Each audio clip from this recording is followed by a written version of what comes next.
Delhi liquor స్కామ్లో ED అధికారులు కవితను అరెస్ట్ చేసిన తర్వాత కవిత గారి ఆరోగ్యం క్షీణించిందంటూ కూడా తన న్యాయవాది కొన్ని వ్యాఖ్యలు చేసిన నేపథ్యంలో ఈ అంశానికి సంబంధించి మనతో మాట్లాడేందుకు ప్రముఖ రాజకీయ విశ్లేషకులు కృష్ణకుమారి గారు మనతో ఉన్నారు. మేడంతో మాట్లాడదాం. మేడం నమస్తే. మేడం నమస్తే. మేడం, ఢిల్లీ లిక్కర్ స్కామ్లో కవిత గారిని అరెస్ట్ చేసిన తర్వాత కవిత గారి ఆరోగ్యం క్షీణించిందని, బీపీ పెరిగిందని, నిన్న తెల్లవారుజామున 3 గంటల వరకు ఆవిడకి ఇంజక్షన్లు ఇస్తూనే ఉన్నారంటూ కూడా తన తరపు న్యాయవాది కొన్ని వ్యాఖ్యలు చేసిన నేపథ్యంలో ఏంటి మేడం అసలు కవిత గారి ఆరోగ్యం ఎలా ఉంది ప్రస్తుతం అంటే ఏం చెప్తారు? అంటే సహజమేనండి. చాలామందికి ఇలాంటి పరిస్థితి వచ్చినప్పుడు ఎలక్షన్స్ అప్పుడు కూడా ఒక తీవ్రమైన ఉత్కంఠత ఉంటుంది. ఇప్పుడు ఇది ఎలా ఉంటుందంటే, పార్టీలో ఏదైనా ఒక బాధ్యత వచ్చే వరకు ఒక టెన్షను, వచ్చాక ప్రజలతో పనిచేశాక ఒక టెన్షను, మళ్ళీ టికెట్ సంపాదించుకుని బీఫామ్ తీసుకుని దాకా ఒక టెన్షను. ఇట్లా రాజకీయం అనేది వ్యాపార రంగంలాగా టెన్షన్ అయిపోయింది. పైగా ఈ మధ్యకాలంలో మన భారతదేశంలో ఒక బ్యాడ్ కాంబినేషన్ ఒకటి వచ్చింది, రాజకీయాలు వ్యాపారము. ఒకప్పుడు రాజకీయాలు వ్యాపారము విడివిడిగా ఉండేవి. రాజకీయ నాయకులు ఎవరూ కూడా వ్యాపారాలతో సంబంధాలు ఉండేవి కాదు. అలాగే వ్యాపారులకి రాజకీయాలతోటి ప్రత్యక్ష సంబంధం ఉండేది కాదు. కాకపోతే ఎంతో కొంత పరోక్షమైన సంబంధాలు ఉండేవి కానీ ప్రత్యక్ష సంబంధాలు ఉండేవి కాదు. ఈ 70-80 దశకాలు వచ్చేసరికి రాజకీయ నాయకులు ఎక్కువ వ్యయం, ఎన్నికల వ్యయం కావచ్చు, రాజకీయాల్లో డబ్బులు ఖర్చు పెట్టాల్సిన అవసరం ఎక్కువ వచ్చేసరికి వీళ్ళు ఎక్కువ ఫండింగ్ తీసుకుంటాం మొదలెట్టేసరికి అప్పుడు వాళ్ళకేమనిపించింది అంటే, వ్యాపారస్తులకి మనం వాళ్ళకి డబ్బులు ఇస్తా, మనం వాళ్ళకేమో విపరీతమైన పాపులారిటీ, ఒక 100-200 కోట్లు ఉన్న ఒక వ్యక్తికి లేని పాపులారిటీ ఓ చోటా మోటా నాయకుడికి ఉంటుంది. ఇది ఒక విషయం. అందుకని వాళ్ళు ఏం చేస్తున్నారు అంటే, అసలు మనమే రాజకీయ నాయకులు అవతారం ఎత్తితే పోలా. ఇప్పుడు వ్యాపారం ఇంట్లో వాళ్ళు చూసుకుంటారు, నేను రాజకీయాలు చేస్తాను, మన కుటుంబంలోనే ఉంటుంది కదా, 2 శక్తులు మన ఇంట్లోనే ఉంటాయి కదా అనే ఒక ఉద్దేశం. అలాగే ఒకప్పుడు రౌడీలు రాజకీయ నాయకులకి సపోర్ట్ ఇస్తూ ఉండేవాళ్ళు. వీళ్ళ సపోర్ట్తోనే రాజకీయ నాయకులకి వాళ్ళ పనులు గడుస్తూ ఉండేవి. కొన్నాళ్ళు పోయేసరికి వాళ్ళకు కూడా తెలివి వచ్చేసేసి, మనం ఎందుకు ప్రత్యక్ష రాజకీయాల్లో ఉండకూడదు, వాళ్ళ వెనకమాల వాళ్ళకి జేజేలు కొట్టుకుంటా, మనమేమో ఎప్పుడు జేజేలు కొట్టే వాళ్ళలాగానే మిగిలిపోతున్నాము, కొట్టమంటే కొడుతున్నాము, తన్నమంటే తంతున్నాము, హత్యలు చేయమంటే కూడా చేస్తున్నాము, అన్నీ చేస్తున్నాము. ఎవరి కోసం చేస్తున్నాము? రాజకీయ నాయకుల కోసం. అసలు మనమే రాజకీయ నాయకులు అయితే పోలా అంటే తొండముదిరి ఓసర వెళ్ళి అయింది అన్నట్లు. అలా ఇలా ఈ 2 రకాల వాళ్ళు రాజకీయాల్లోకి వచ్చేసేసరికి నిజమైన రాజకీయ నాయకులు అంటే ఇంక ఏ వృత్తితో సంబంధం లేకోకుండా కేవలం రాజకీయమే నాయకులుగానే ఉండే పరిస్థితి పోయి, ఇలాంటి రకరకాల క్రాస్ బ్రీడ్స్ అంటాం వీటిని, ఇట్లాంటి వాళ్ళందరూ వచ్చేసేసరికి అనివార్యంగా వీళ్ళు రాజకీయ నాయకులు వ్యాపారం చేస్తున్నారు, రాజకీయ నాయకులు వ్యాపారాలు చేస్తున్నారు. దానిలో భాగంగానే ఇవాళ కవిత లిక్కర్ స్కామ్ని చూడొచ్చు మనం.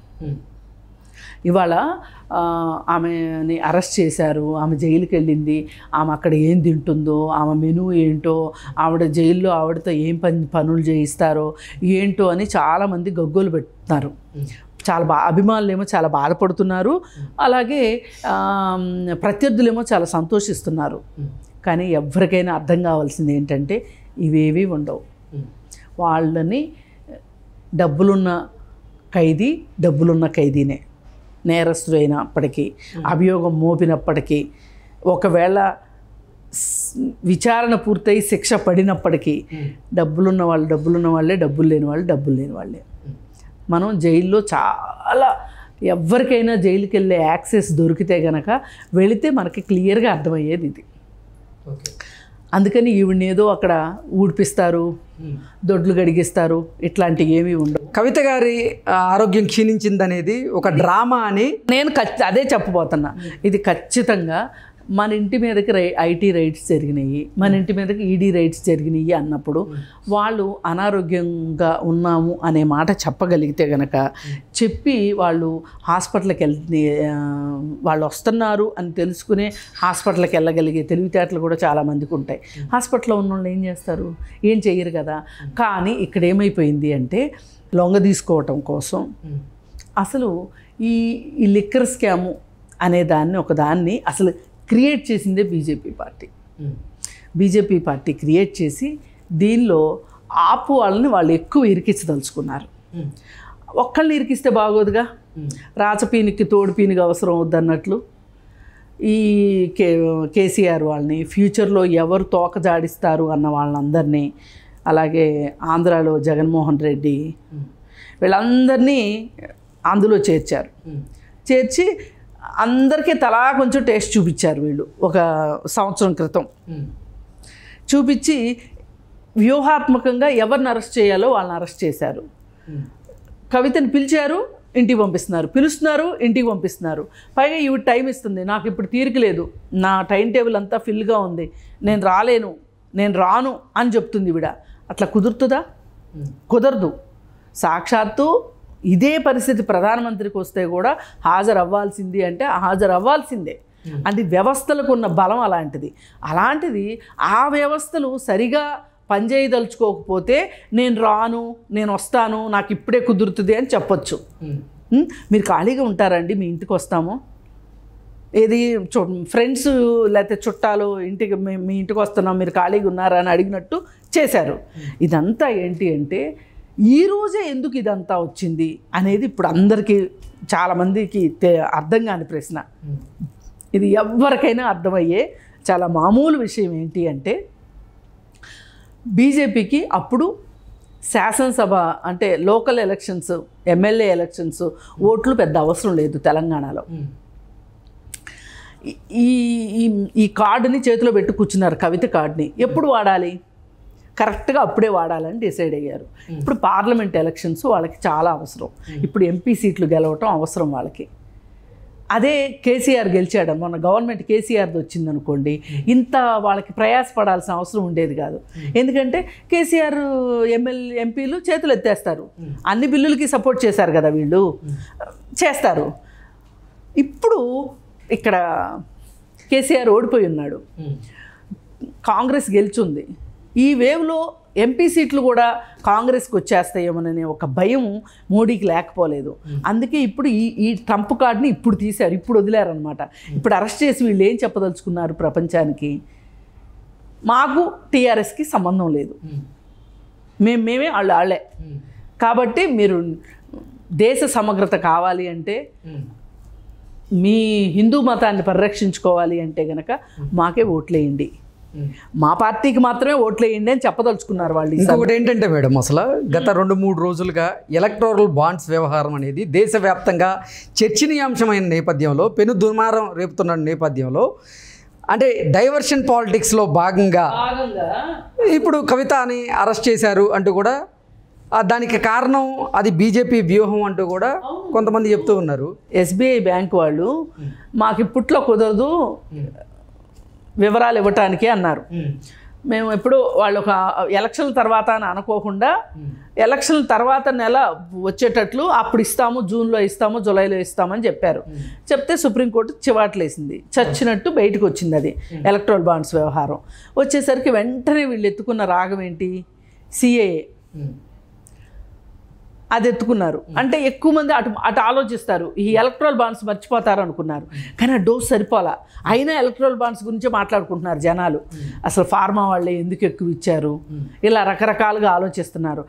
ఇంకొక సూట్ కేస్ కంపెనీ ఒకటి ఉంది, అది 1368 కోట్లు ఇచ్చింది. ఫ్యూచర్స్ గ్రూపు నిన్న 1300 కోట్ల రూపాయలని, అంటే మన దేశంలో ఉన్నటువంటి ప్రధాన పార్టీలు ఏవైతే ఉన్నాయో వాటన్నిటికి కూడా ఎలక్టోరల్ బాండ్స్ రూపంలో ఖర్చు చేసిందని. ఏది ఏమైనప్పటికీ కూడా అసలు వీళ్ళ దగ్గర ఇన్ని డబ్బులు ఉంటాయా అనుకునే వాళ్ళ దగ్గర నుంచి కూడా చాలా ఎలక్ట్రల్ బాండ్స్ తీసుకున్నారు.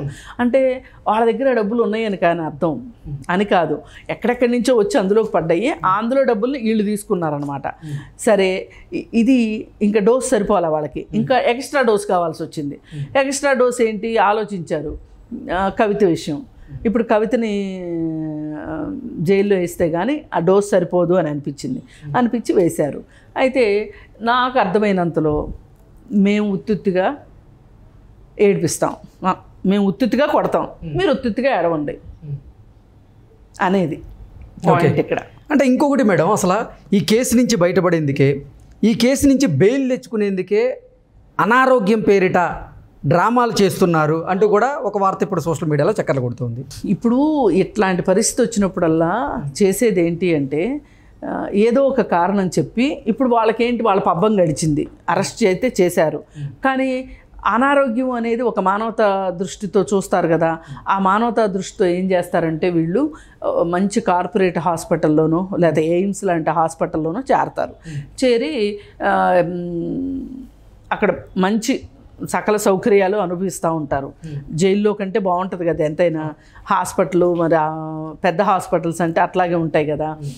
ఏది ఏమైనా ఇక్కడ మనకు అర్థమయ్యేది ఏంటి అంటే, అసలు కవితకి ఈ లిక్కర్ స్కామ్కి వెళ్ళవలసిన అవసరం ఏంటి? ఇప్పటికే ఏం చెప్తున్నారు, 20,000 కోట్ల ఆస్తులు ఉన్నాయి కవితకి అని చెప్తున్నప్పుడు ఇంత కలిపి తిప్పి కొడితే ఈ స్కామ్ ఏదైతే ఉందో దీనిలో గవర్నమెంట్కి రావాల్సిన డబ్బులు ఏవైతే ఉన్నాయో ఆ రావాల్సిన డబ్బులు చూసుకుంటే గనక అంత పెద్ద విషయమైన స్కామ్ కాదు ఇది. కాకపోతే నైతిక విలువల దృష్ట్యా రూపాయే కాదని అనట్లా. కానీ ఎలా ఉండాలది? ఇప్పుడు ఈ స్కామ్ ఒక 10,000 కోట్ల స్కామ్ అనుకోండి సపోజు. ఈ నిజాలు నెగ్గిదేల్చడానికి, విచారణలు చేయడానికి, జైళ్ళకి పంపించడానికి, కోర్టులకి, లాయర్లకి వీటికి ఎక్కువ జిరాక్స్లు ఎక్కువ అవసరం అవుతాయి. ఒక్కొక్క ఇంతంత పెద్ద పెద్ద పెట్టెల్లో పట్టుకుని వస్తారు. అంటే ఛార్జ్షీట్లు 100 పేజీల్లో ఉంటాయి ఇట్లాంటి కేసుల్లో. మరి ఎన్ని చేయడానికి అయ్యే ఖర్చుతో చూస్తే గనక ఈ ఖర్చు అసలు ఈ స్కామ్ కన్నా ఖర్చు ఎక్కువయ్యేటట్లుంది. మన చంద్రబాబు నాయుడు కేసు కూడా అదే. ఇప్పుడు వాళ్ళు ఏదైతే స్కామ్ అని చెప్పారో ఫస్ట్ 260 కోట్లు 270 కోట్లు చెప్పారు, తర్వాత 128కో ఏమో దిగారు, తర్వాత ఒట్టి 29కి వచ్చారు. 29 కోట్లు స్కామ్ అని అనుకుందాం. పోనీ అసలు ఖర్చు పెట్టింది ఎంత? ఈ ప్రతి రూపాయి ప్రభుత్వాందే కదా డబ్బులు. ఇప్పుడు ఈ కవిత కేసు మీద ఖర్చు పెట్టే డబ్బులు కూడా దేశం డబ్బులే కదా, సోకాల్డ్ ట్యాక్స్ పేయర్స్ డబ్బులే కదా. మరి అసలు ఆ స్కామ్ ఏమో చిన్నది.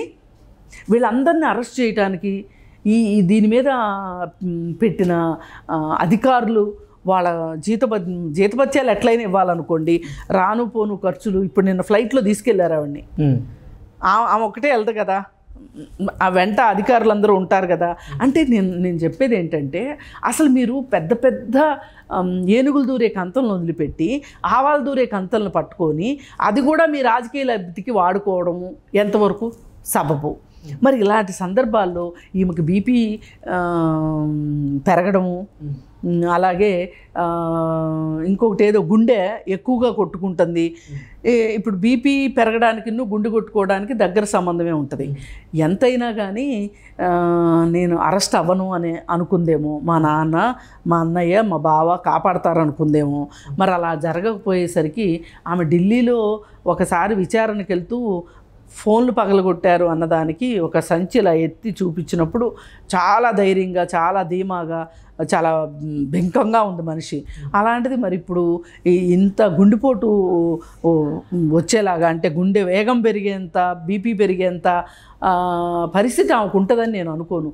కాకపోతే విచారణని వాయిదా వేయటానికో, వాళ్ళు పక్కన కస్టడీకి అడుగుతున్నారు.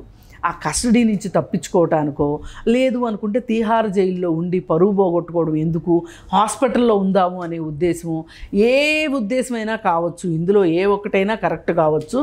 ఆవిడ మట్టుకు ఈ అనారోగ్యం అనేది, ఇప్పుడు నిన్న ఆవిడ ఇంటి దగ్గర నుంచి వెళ్ళేటప్పుడు కూడా అభివాదం చేసుకుంటూ వెళ్ళింది. ఇలా అంటే స్వాతంత్ర సమరయోధులు, లేకపోతే ఈ దేశం కోసం త్యాగం చేసిన వాళ్ళు, లేకపోతే అంతర్జాతీయ ఖ్యాతిని ఆర్జించిన వాళ్ళు అభివాదం చేసినట్లు ఆవిడ. అసలు మామూలుగా అయితే ఇలా ఎవరంటారంటే విప్లవ పార్టీల వాళ్ళే నినాదాలు చేసేటప్పుడు లాల్ సలాం అంటూ అట్లా చేస్తారు, అలా అంటారు. అలాంటిది ఈమె ఒక అనుమానితురాలు, ఖచ్చితంగా అభియోగం మోపబడుతున్న వ్యక్తి. ఈమెకి ఆ అభివాదంతో సంబంధం లేదు అసలు నిజానికి. కానీ ఏంటి అంటే నేను స్ట్రాంగ్గా ఉన్నాను అని చెప్పాలనుకుంటుంది ఆవిడ. నేను స్ట్రాంగ్గా ఉన్నానని ఎందుకు చెప్పాలనుకుంటుంది? నేను నిర్దోషిని కాబట్టే స్ట్రాంగ్గా ఉన్నాను అనే సంకేతాలు ప్రజలకు ఇవ్వాలి అని ఆమె అనుకుంటుంది. మరి కవిత గారేమో నేను స్ట్రాంగ్గా ఉంటాను అనేటువంటి సంకేతాలు ఇవ్వడానికి ప్రయత్నం చేస్తుంటే, ఆవిడ తరపు న్యాయవాదులు మాత్రం ఆవిడ ఆరోగ్యం క్షీణించింది అంటూ చెప్తారు. బెయిల్ కోసం ఇదంతా. ఆమె చాలా స్ట్రాంగ్. వెళ్ళేప్పుడు చూసాం కదా, అందరం చూసాము. కారు ఎక్కిన తర్వాత కూడా టాటాలు చెప్పింది. ఎవరో అడ్డొస్తే వాళ్ళని ఎవరినో ఇలా ఏలు చూపించింది. చాలా ధైర్యంగా ఉంది. కాకపోతే ఇప్పుడు నేను నా సీన్ చూస్తుంటే రేవంత్ రెడ్డిని అరెస్ట్ చేసినప్పుడు రేవంత్ రెడ్డి కూడా ఇలాగే బిహేవ్ చేశాడు. కాకపోతే ఆయన ఎప్పుడు నాకు ఆరోగ్యం బాగలేదు, నా గుండె ఎక్కువ కొట్టుకుంటుంది, నా బీపీ పెరిగింది అని ఆయన ఏ రోజు ఫాల్స్ స్టేట్మెంట్లు ఇవ్వలేదు. తన లాయర్ల చేత చెప్పించుకోలేదు. ఆయనకు తెలుసు తనేం చేశాడో, ఎంతవరకు తప్పు చేశాడో ఏంటో ఆయనకు తెలుసు. కాబట్టి ఆయన ధీమాగానే దర్జాగానే ఉన్నాడు. మీసం మెలేసే మాట్లాడాడు, తొడగొట్టే మాట్లాడాడు. అంటే అలా చేసినంత మాత్రాన వాళ్ళు నిర్దోషులని కాదు నా ఉద్దేశం. ఆయన ఏ బింకం అయితే చూపించారో అది ఆఖరి నిమిషం వరకు అదే బింకం చూపించారు. మరి ఇప్పుడు లాయర్లు ఇలా చెప్పటం వెనకమాల అంతరార్థం ఏంటి అంటే ఆమె తిహార్ జైలుకి వెళ్ళడం ఒక ఇష్టం లేదు, అందుకని చెప్పి బెయిల్ తెచ్చుకోవాలని ఆమె అనుకుంటుండొచ్చు. ఒకవేళ బెయిల్ తెచ్చుకోకపోయినా కానీ, బెయిల్ ఇవ్వకపోయినా కానీ, బెయిల్ ఇవ్వము అని కనీసం మరి ఆరోగ్యం బాగలేదు కాబట్టి ఏ క్షణాన ఏమవుతుందో తెలియదు కాబట్టి హాస్పిటల్లో ఉంచండి, ఆమెకు మెరుగైన వైద్యం ఇవ్వండి, ఆమె ఉద్రేకానికి లోను కాకోకుండా సరైన సౌకర్యాలు కల్పించండి అని కోర్టు దగ్గర నుంచి గైడెన్స్ తెచ్చుకుంటానికి. Okay madam. ఇప్పుడు ఏం చేసినా కోర్టే ఇవ్వాల్సింది గైడెన్స్. కోర్టు చెప్తేనే జరుగుతుంది అక్కడ ఏదైనా సరే. అందుకోసం అంతేగాని ఈ మొత్తం చూసి అసలు ఆమె స్కామే చేయలేదని కానీ, ఖచ్చితంగా స్కామే చేస్తుంటుందని కానీ అనడానికి వీల్లేదు. ఇప్పుడు మనీష్ సిసోడియా గారు ఈ రోజుకి బెయిల్ లేకోకుండా ఉన్నారు. ఎంతోమంది అప్రూవర్లుగా మారారు ఇదే కేసులో.